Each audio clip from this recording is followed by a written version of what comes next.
Former Assemblyman Steve Baldwin.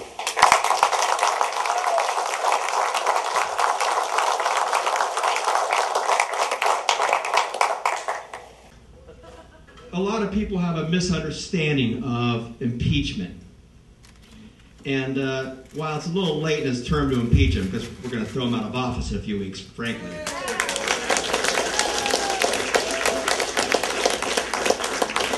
It's still a good idea to know and understand how this man has violated the Constitution.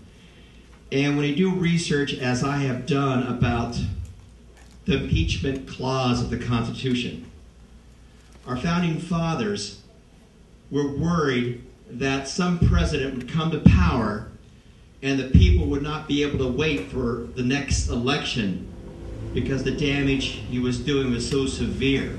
So they came up with the impeachment clause. And the most important phrase in that part of the Constitution is the phrase, high crimes and misdemeanors. That's an old English phrase, 500-600 years old. And it doesn't necessarily mean crimes like in the sense of felonious activity. That phrase, high crimes and misdemeanor, translated to modern political terminology means misbehavior. And the discussion that took place among our founding fathers was they were worried about abuse of the Constitution, abuse of a president's office, endangering the health and welfare and security of the United States. That's what they meant by impeachment, the reasons to impeach someone.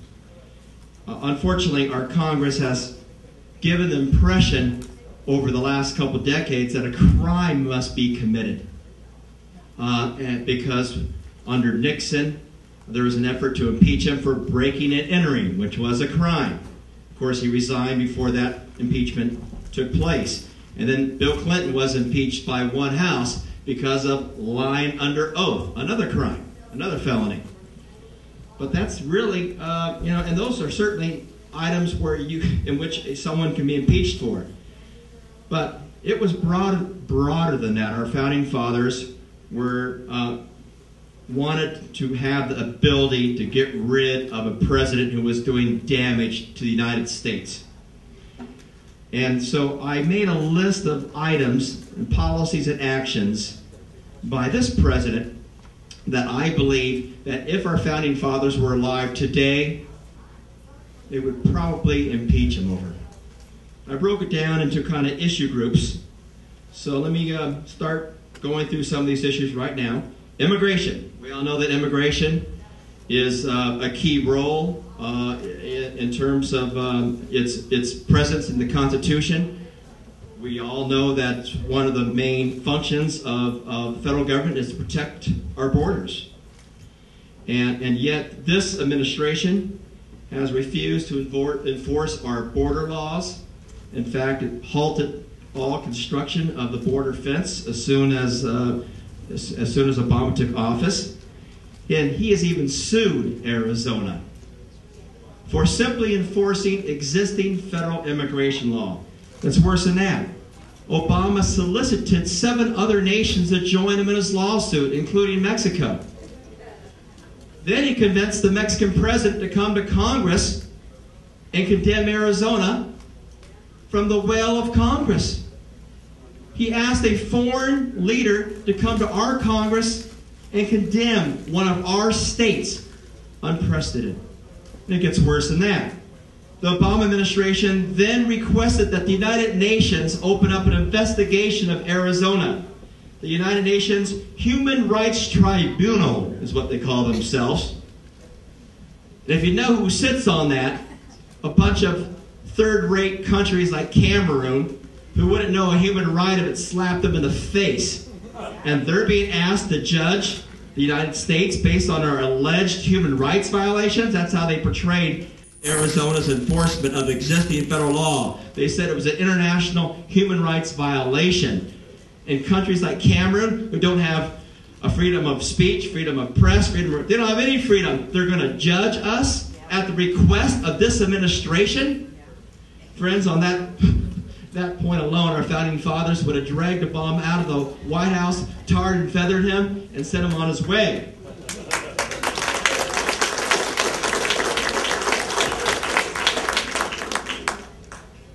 Oh my goodness.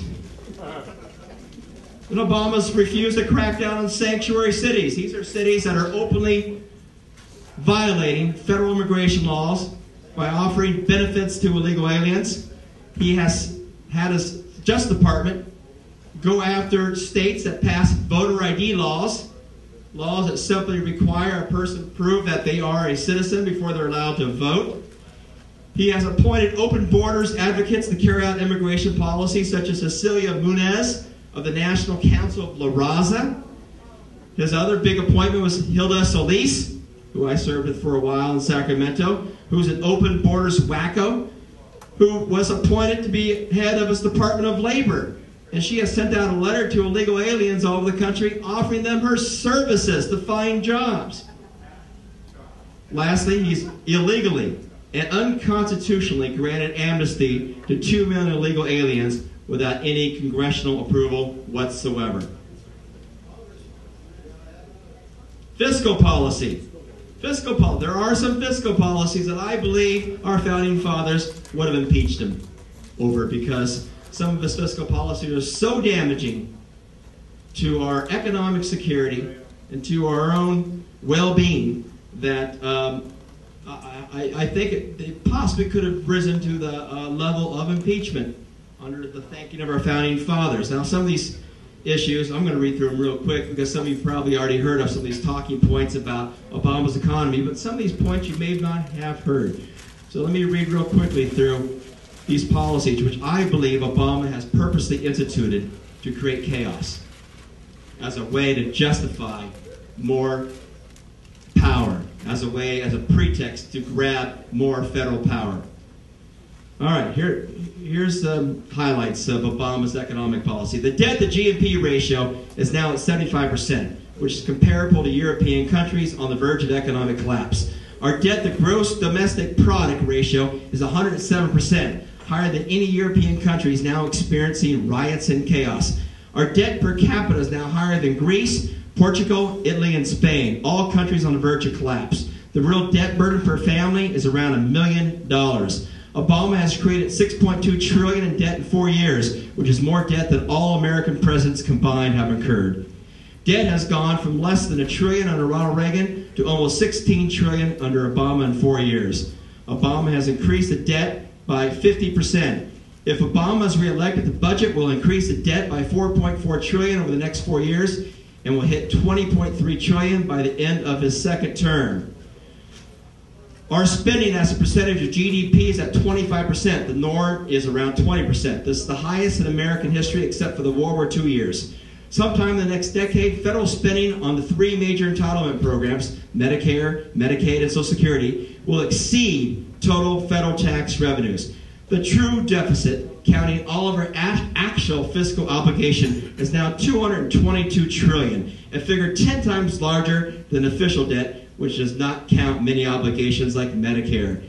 For Obama's first 13 quarters, GDP growth has averaged 1.4%, a Depression-era figure. America's credit rating was dropped from AAA to AA+ by Standard & Poor's. The first time in American history, our rating has been cut. According to the Census Bureau, there are now more Americans living in poverty than at any time in the last 50 years. Since the government removes those looking for work over a year, the real unemployment rate is anywhere between 20 and 25%. America's combined state and federal average corporate tax rate is 39.2%, the highest in the world, higher than socialist countries such as Sweden and Denmark. Even communist China has a lower corporate tax rate at 25%. The top rate on federal income tax is scheduled to go from 35 to 39.6% on January 1st. The top rate on capital gains is increasing to 23.8%, up from the current 15% on January 1st, making it the second highest in the world. On January 1st, the top rate on dividends will increase to a job-killing 43.4% from the current 15%. This means the tax rate on dividends will triple. The highest estate tax rate is scheduled to rise to 55% from 35% on January 1st, a 57% increase. The Medicare payroll tax will increase 62% on January 1st. The average American has lost 39% of their net worth in the last 3 years. Since June 2009, median household income has declined 4.8%, and the average middle-class family has lost over $4,000 in income during the Obama years. There are more people dependent upon the federal government than at any time in our history. There are over 1 million people receiving some form of welfare.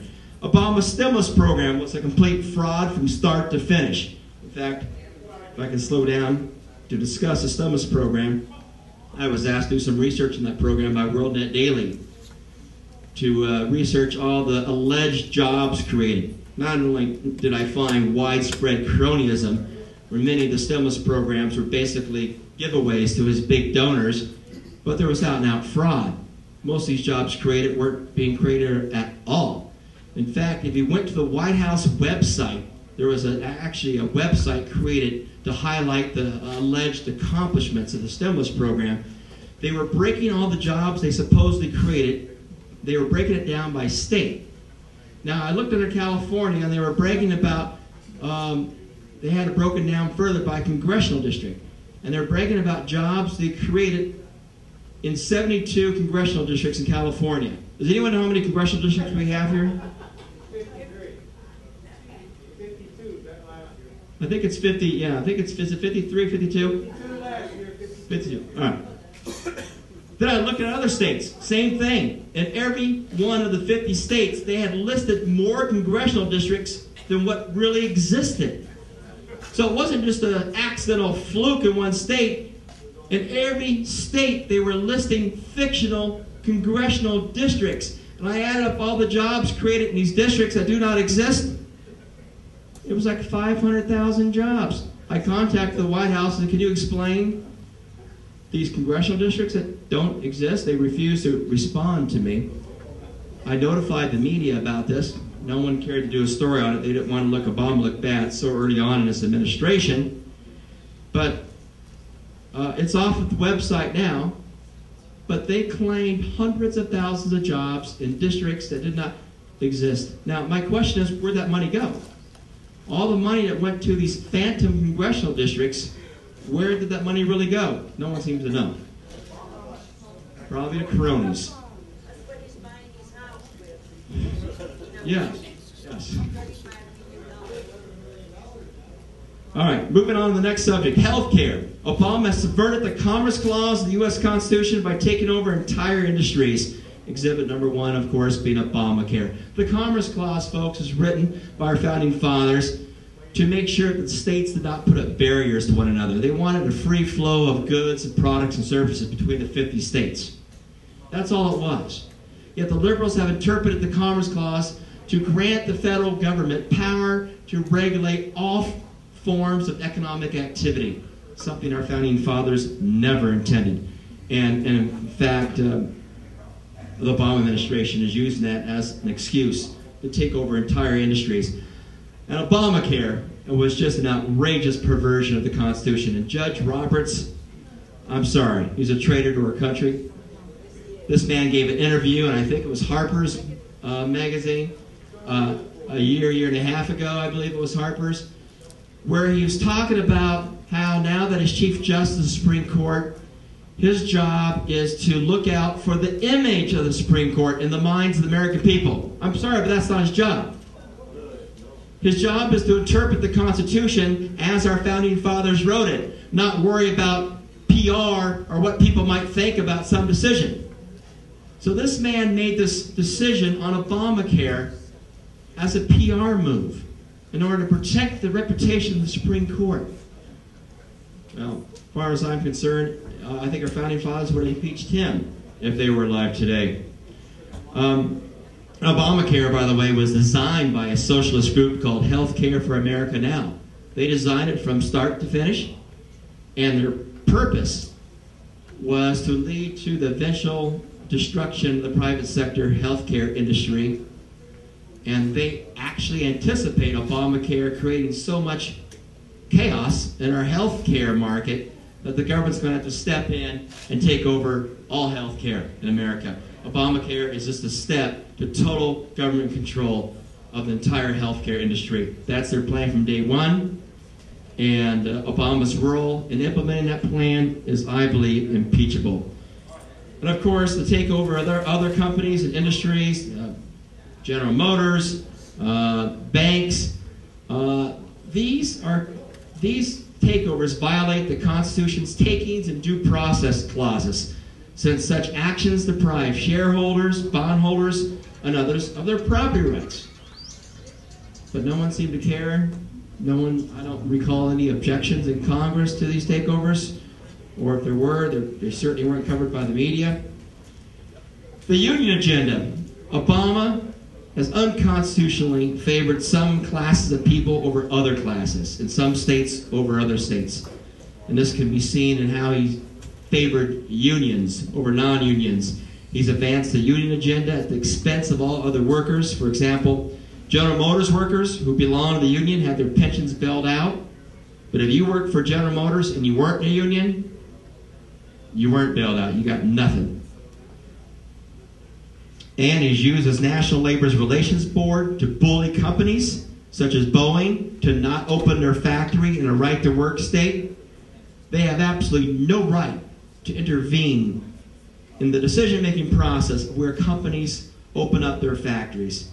And yet they have used their power to threaten companies to only open up their businesses in union states.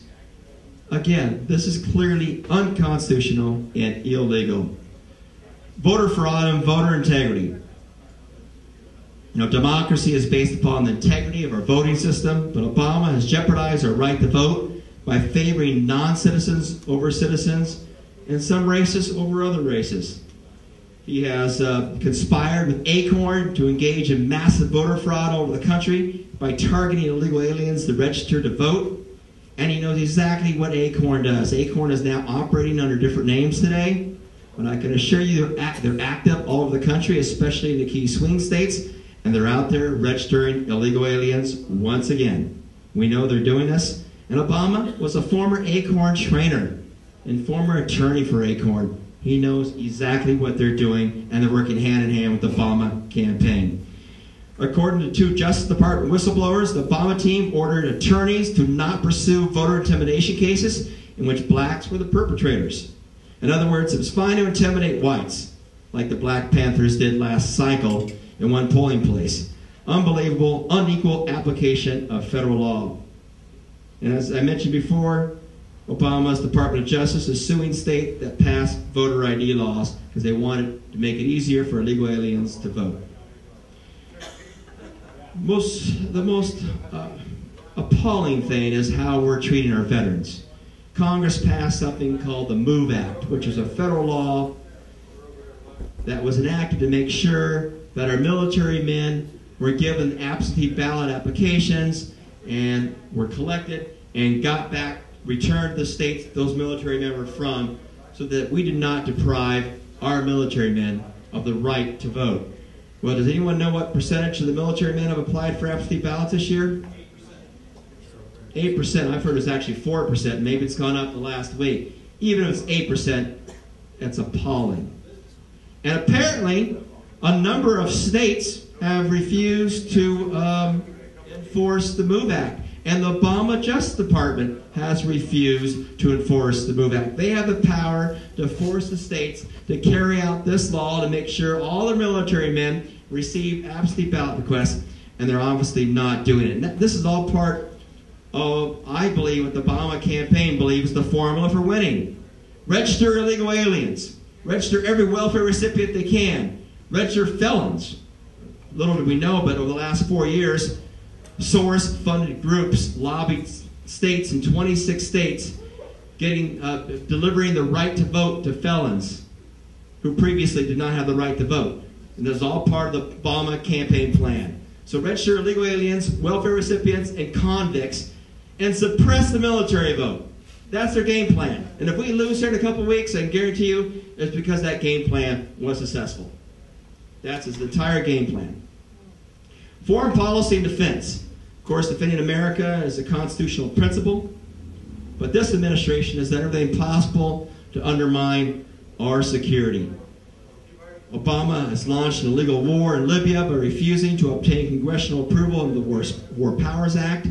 Now it turns out that his State Department gave weapons to the same Muslim Brotherhood Islamic thugs who attacked and killed 4 Americans, including our ambassador. Congressional hearings have now determined that Obama lied about these events, creating this phony, the film excuse that, they're rioting because of the film. We now know there was no riot, and this was all a terrorist action. But it's not just Libya, it's all over the Middle East. Hillary Clinton has funneled billions of dollars in U.S. aid to Muslim Brotherhood-aligned political parties. And they're aligned with Al-Qaeda, by the way, in order to empower those political parties. And in some cases, they've come to power. In other cases, they're about to come to power. We have basically converted the Middle East into a region far more hostile to America than they were before by giving people credibility, political power, finances, and basically the endorsement of the United States. A lot of people don't realize this, but Hillary's chief of staff, Hama Abedin is her name, comes from a Muslim Brotherhood family. I mean, Hillary's ties to radical Muslim wackos goes back generations, folks. And she is surrounded by these people. And they determine policy at our State Department. So this whole thing called the Arab Spring was nothing but a huge effort by our State Department to give radical Islamic political parties hostile to the United States more power in the Middle East. That's what it was all about, folks. What you saw in Libya is only the tip of the iceberg.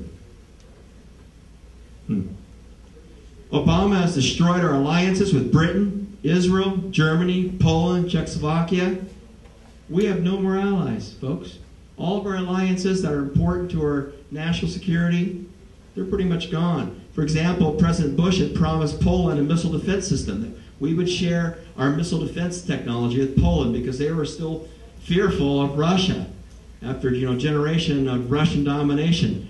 As soon as Obama came to power, he ditched that whole agreement. And of course, we don't have to tell you about Israel. Israel is scared to death right now because they feel like the United States has abandoned them, which we have under this administration. But we do have a new ally. It's called Kenya. Apparently, Obama has given $21 million to a radical Islamic government full of his relatives, allowing them to come to power in Kenya. Our media has refused to report the story, but Obama's relatives run a radical Islamic political party down there, and we gave them $21 million in foreign aid. Obama's gutted our missile defense system so that we're no longer engaged in key research. People assume that we have all this technology to shoot down incoming missiles. No, not really. If some rogue regime right now shot an incoming missile to the United States, it'd probably hit us.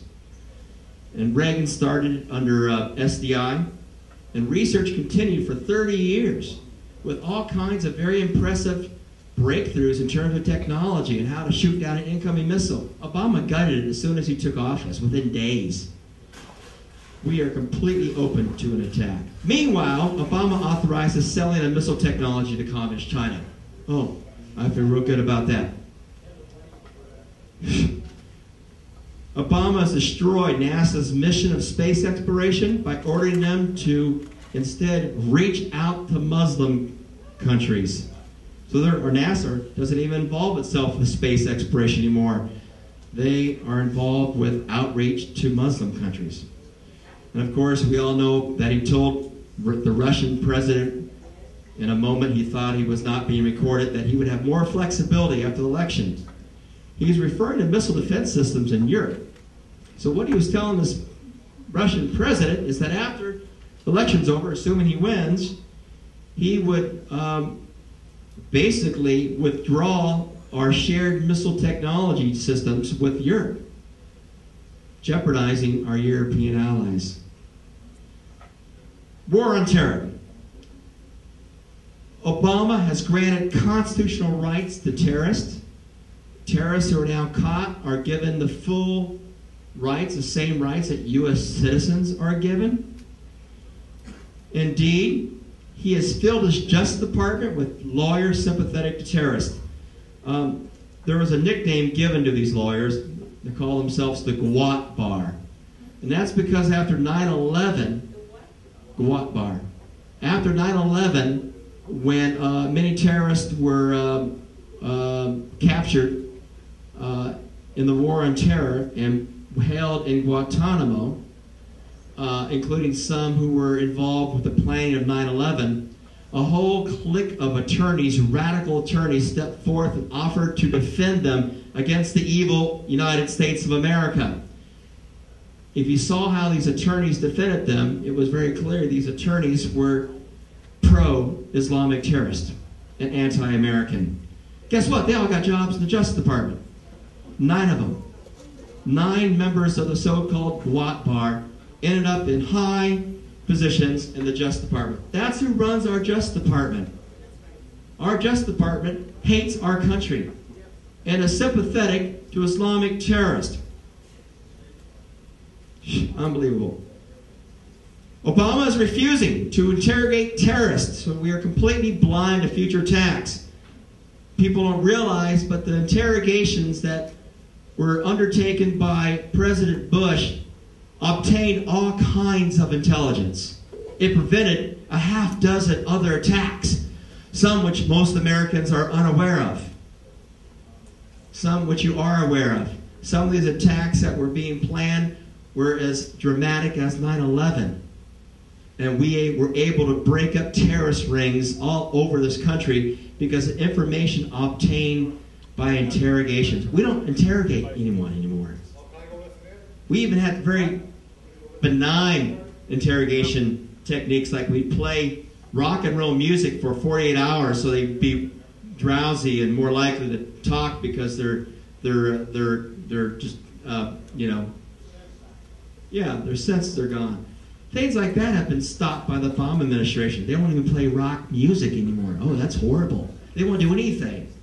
Terrorists captured today get 3 hot meals and a warm bed, get the Koran, everything they want. We treat them better over there in Guantanamo than we treat our military men in barracks around the world, okay, in terms of the conditions that we provide. So we are not gathering any intelligence anymore from any captured terrorists. None. Zero. And of course, that jeopardizes our security. And of course, Obama has instructed his security agencies to not use words like Muslim and terrorism, and has ordered his Justice Department to treat domestic terror events as criminal acts, not acts of terrorism. Department of Homeland Security calls terror incidents man-caused disasters and workplace violence. Folks, if you can't describe who our enemy is, you're not going to win. That means we're losing the war on terror if we're not even willing to describe who our enemy is. And Obama botched the raid on bin Laden. A lot of people don't realize this. I have lots of special forces friends, some who are based right here in San Diego. I got some first-hand account on what really happened. First of all, Obama rejected 2 or 3 previous efforts to kill Osama bin Laden. And he was pretty much in the dark until our special forces were already in the plane on the way to the site. And Leon Panetta had to drag Obama to that decision. Yet his campaign portrays him as some big hero. But the whole effort started long before Obama came to power. It was based on intelligence that was garnered from enhanced interrogation techniques that Obama opposed.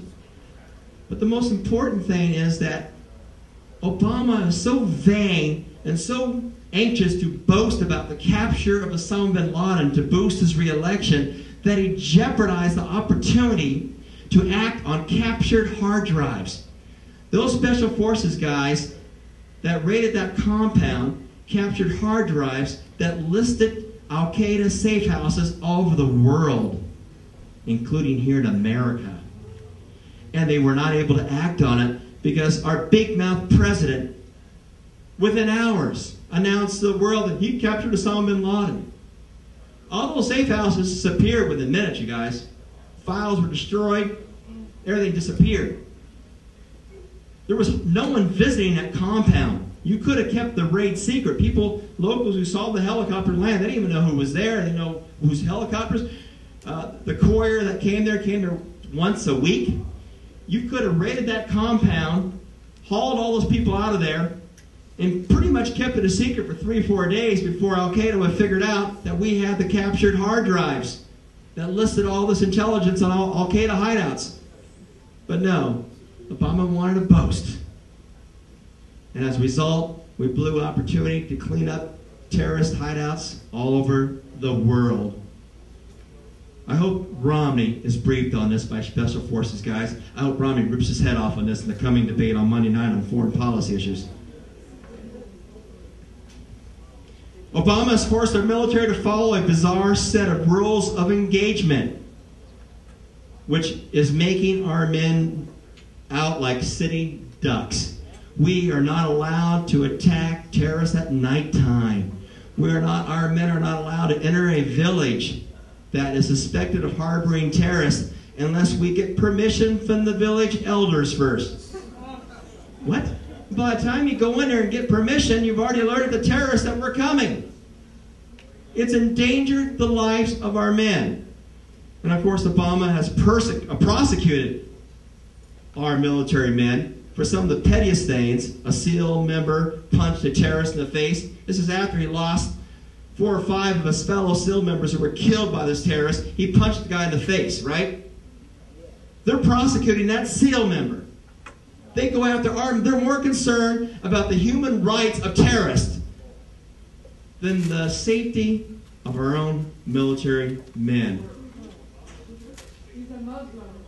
Energy, I'll get to that in a second. Energy issues. Energy, of course, is a survival issue for the United States. It's important to the economic well-being of America. But this man has destroyed our oil industry by virtue of blocking all drilling, while at the same time giving Brazil millions of dollars in foreign money to develop oil in our own Gulf. Obama has canceled 77 oil development contracts previously approved by Bush. He illegally ignored a court order to lift the moratorium on drilling in the Gulf. And a lot of those big rigs were towed to other parts of the world. Oil companies can't sit there and not create a revenue flow for months and months and months and months. Those big rigs you see in the Gulf can be towed, and they were towed. They're gone. We've destroyed our oil industry in the Gulf region. We've wasted billions of dollars on alternative energies that will not provide enough energy for America. We refuse to develop the Keystone Pipeline, and Obama's EPA is illegally shutting down entire industries, uranium, coal, etc., by virtue of all kinds of petty regulations. But the real effort is to shut them down. Guns. Well, I think it's obvious that Fast and Furious scandal, the whole purpose was to create an environment by which the Obama administration can call for more gun control. And they got caught. Thousands of Mexican civilians have been killed by our guns in the hands of drug lords. We've lost at least 2 border agents. And this administration has stonewalled for 2 years now, desperately trying to keep the secrets of Fast and Furious under wrap until after the campaign. Thank God our congressman right here, Darrell Issa, has been like a bulldog trying to get to the bottom of this, and we will get to the bottom of that. Unfortunately, it may not be in time for the elections. But I'll tell you what, if that had happened under George Bush, he would have been impeached by now. Unbelievable. And of course, Obama has instructed his State Department to start negotiating an international gun ban overseen by the United Nations. That's unconstitutional. Only the Senate can initiate treaty negotiations. But this man has instructed the State Department to negotiate treaties on women, on children, on guns, all kinds of areas. and he has no authority in the United States Senate to do so, yet he's doing so.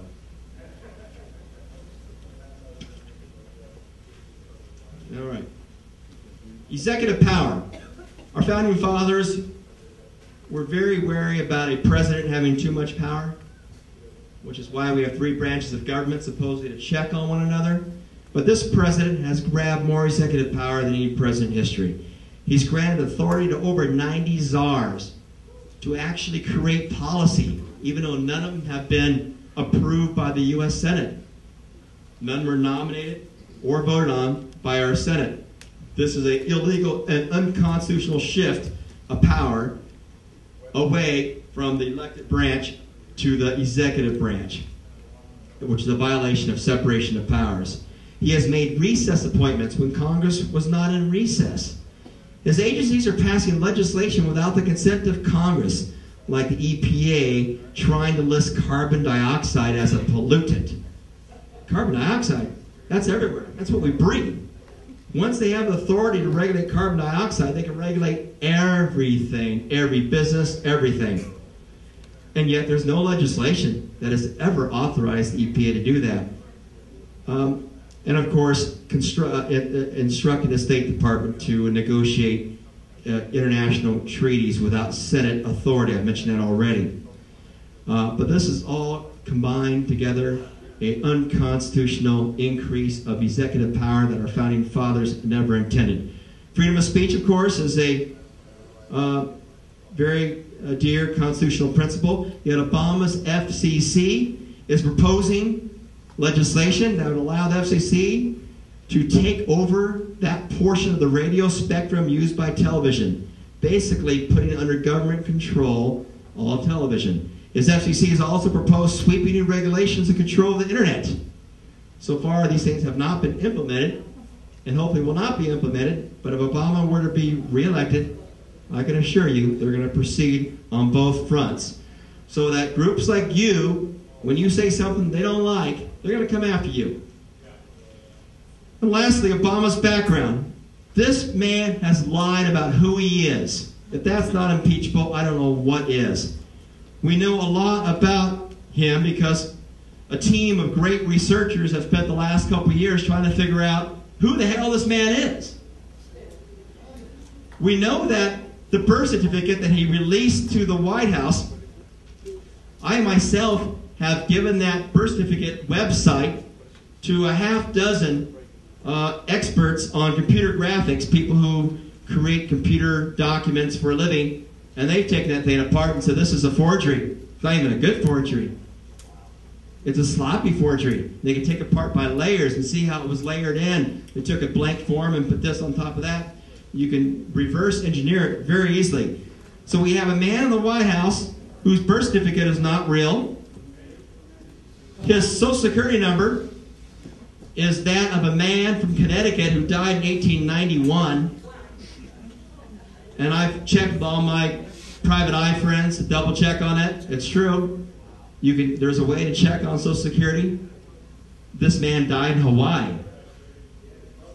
And looks like Obama's grandma worked at a bank where she had access to documents that would give her Social Security number. So it looks like to me this man picked up a Social Security number that was not his in order to create this image that he was somehow a full-fledged American citizen. His name is not real. When he was 9, his mom remarried, and his last name was Sotoro because he was adopted by his Indonesian stepfather. We don't have any documentation that after that marriage was over that he reverted legally to Barack Obama. There's paperwork that has to be filed to go back to your original name. He never filed that paperwork. There's no one legally under the name Barack Obama. So that's not even a real legal name that he has. So we have a man who doesn't have a legal Social Security number. We don't know where he was born. We don't even know what his real name is. And our idiots in Congress did not even vet this man, but they vetted McCain. They had an inquiry on John McCain because he was born in Panama. But they determined that because he was born on a U.S. military base, and U.S. military bases are considered U.S. territory. Therefore, he was legal to run for office. And that's another thing about Obama. His father is Kenyan. Natural-born citizen is a clause used by our founding fathers to determine who is eligible to run for president and vice president. They don't use that clause for any other elected position. And the reason why they use this clause for those two positions is they wanted to make sure our president and vice president did not have dual loyalties. That clause meant that not only you are born in America, but both your parents are. They did not want a president whose mother was German or something like that, and because they were worried that your policy towards Germany may have a bias. And if you look at all the discussions, the legal discussions of the time era our founding fathers lived, in which that clause is discussed, that's what it means. It means you're citizens, your parents are citizens as well as you are. So even if Obama was born in Hawaii, he's still not eligible. His dad's Kenyan. How is he in the White House? I mean, what's their deal? And unfortunately, our idiots in Congress refused to even raise the question about this man. We also know that the people he hung out with, he lied about all these people. He tries to distance himself from all these radicals. The most shocking thing is Frank Marshall Davis. You all heard about him in the movie Obama 2016, if you saw that movie. But I got his FBI file. In the course of doing a story about Frank Marshall Davis, this man was vice president of the Hawaiian Communist Party. He was Obama's mentor from age 8 to 18. Obama's dad was nowhere to be found. His mother wasn't around most of the time either. So his grandparents found him a black communist mentor that he could hang out with. He slept over there much of the time. When prominent communists passed through Hawaii, they stayed in Frank Marshall Davis's apartment. And I can assure you that Obama sat there listening to these people talking about the glories of Mother Russia and the evils of capitalist America over and over and over again.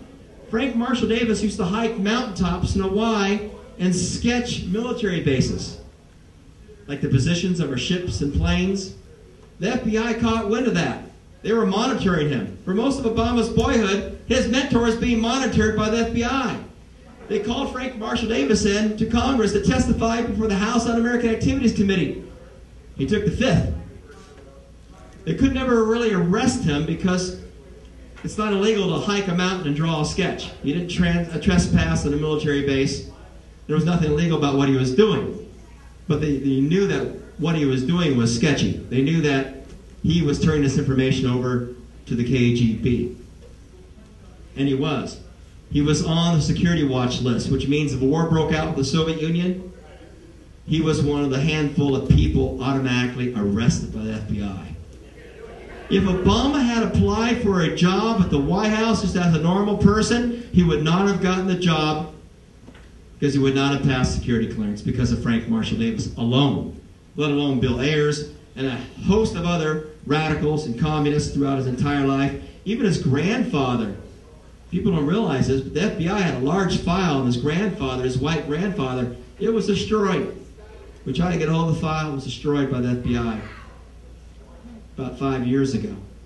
But the FBI doesn't create files on anyone just for the heck of it. They probably created a file on him because the grandfather was known to be a communist. This is a man who comes from communist backgrounds going way back. And all those around him, same. David Axelrod's mother was editor of PM. PM was a Stalinist publication in New York. He was what they call a red diaper baby. Brought up in communist daycare centers, went to communist camps in the summertime, was raised around communists. They call them red diaper babies. Valerie Jarrett is chief of staff. Y'all know who her family is? They're active in the Chicago Communist Party going back 2 generations. Very prominent communists in Chicago. His key people all come from 2nd and 3rd generation communists. Now, can you imagine for a second? Let's say John McCain came from a family of white supremacists, that his mentor was a white supremacist, that he went to white supremacist conferences, that all the people he hung out with were white supremacists. You think the media would have done a story on that? Oh my God. They would have tore his head off. He would be run out. He would have withdrawn his candidacy. He wouldn't even run for office. He'd be kicked out of the party. He wouldn't have gone anywhere. But here we have a man entrenched in communism, himself personally, and his own background, and our media has refused to do any research. I don't know if you all saw the most recent thing. This is my final point. Jerry Corsi, my good friend Jerry Corsi, WorldNet Daily researcher, analyzed photographs of Obama going back 20-something years. He was wearing a ring. You all read the story? Ring. And that ring, they showed it to, there is no God but Allah, it says in Arabic. They blew up those photographs. He was wearing this ring all throughout his life until recently. Even after he claimed to have been, quote, a Christian at Trinity Baptist Church, he was wearing this ring. Islamic jewelry experts say you don't wear that ring unless you are a Muslim. All right? There is no God but Allah. He wore that his whole life on his wedding ring finger. We have time for just a few questions before we go to a break, Mr. Baldwin. Yes, we do have time for questions. Hi, Steve. It's Sandy. Good to see you. Why have people not yet been able to impeach this man? Very good question. We don't have members of Congress who have guts to impeach. A lot of them, like I said earlier, believe you have to have an actual crime. And they are misinterpreting what our founding fathers meant by high crimes and misdemeanors. They've been conditioned to think that, and without Barack Obama being caught breaking and entering or lying under oath or something like this, they're not going to move forth on that, because that's apparently the standard set today, unfortunately.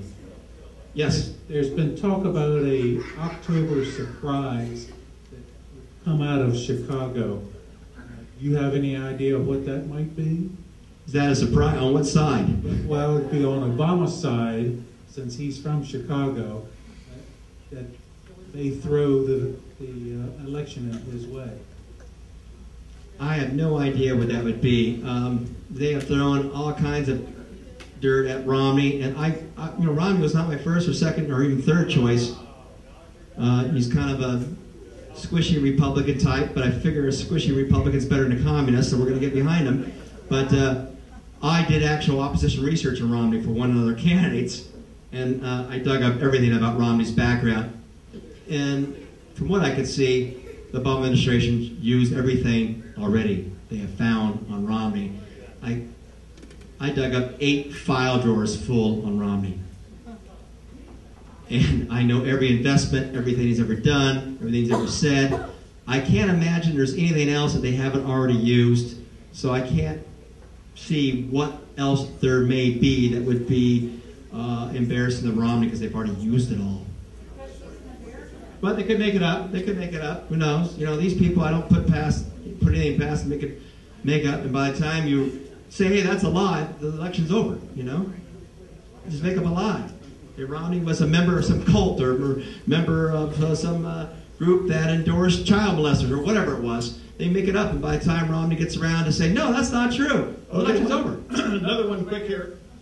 Even if Obama is not reelected, in the period of time between Election Day and inauguration, there will be an opportunity for a lame duck Senate to sign, to approve any kind of international treaty.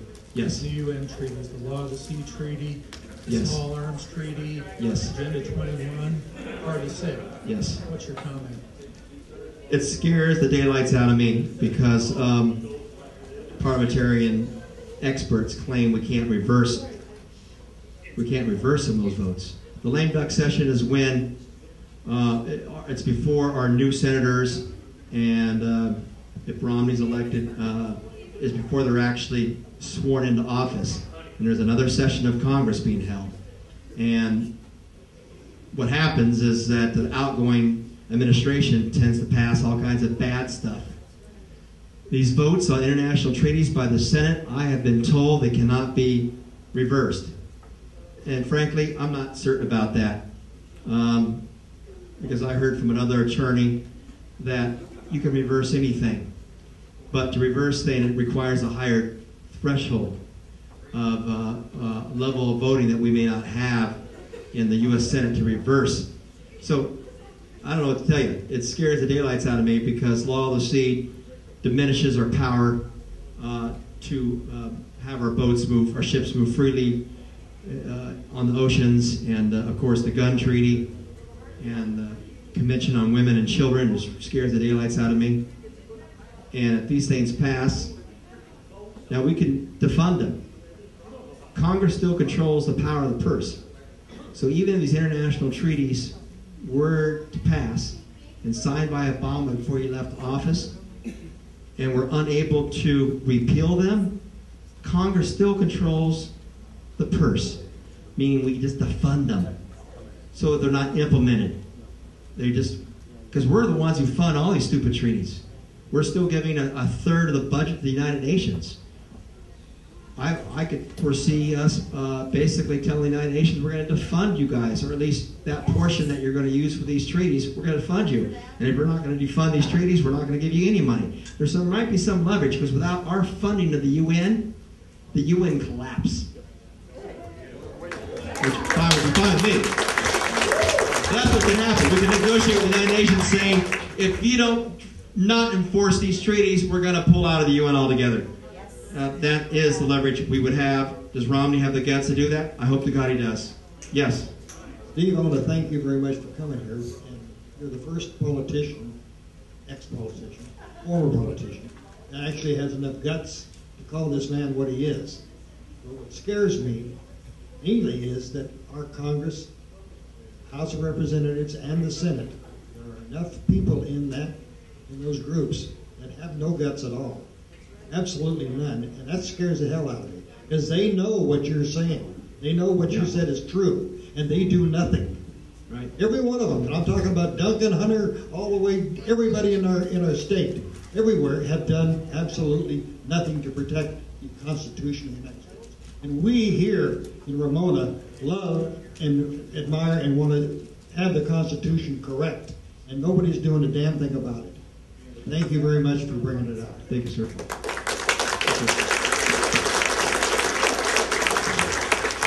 Yeah, before the Tea Party gets behind people from here on out, we're going to have to really grill these candidates.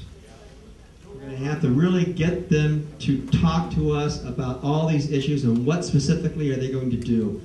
Because we've had Tea Party endorsed candidates before, gone to Congress in 2010. And out of the 70 congressmen that were elected with Tea Party support in 2010, half of them voted to lift the debt limit. Half of them.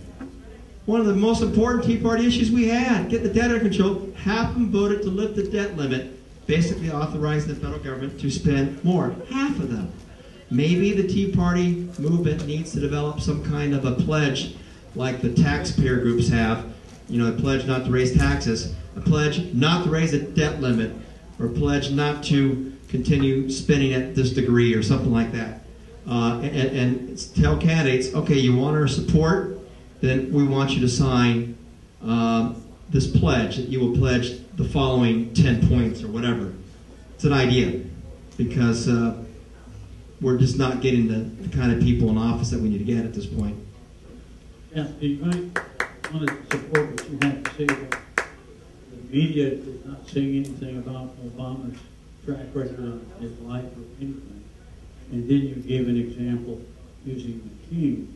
If you remember what the media did to David too, and it was the truth, but I mean, they went into his background item. Why aren't we getting the same thing with this president that they did to David too? I didn't hear the first part of that. You stated, or you said, that originally the media is not doing an investigation into Obama's history. And then you gave an example, what if you use John McCain and what the media would do? Well, to that, of course, was done to David Duke when he was running for governor. They went into his background all the way to he was a little tiny baby. So there seems to be a little bit of bias in the media.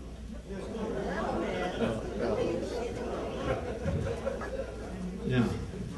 I'll tell you, the media's in the tank for this man. I've never seen, I mean, I've always known that, but it's worse than I've ever seen it.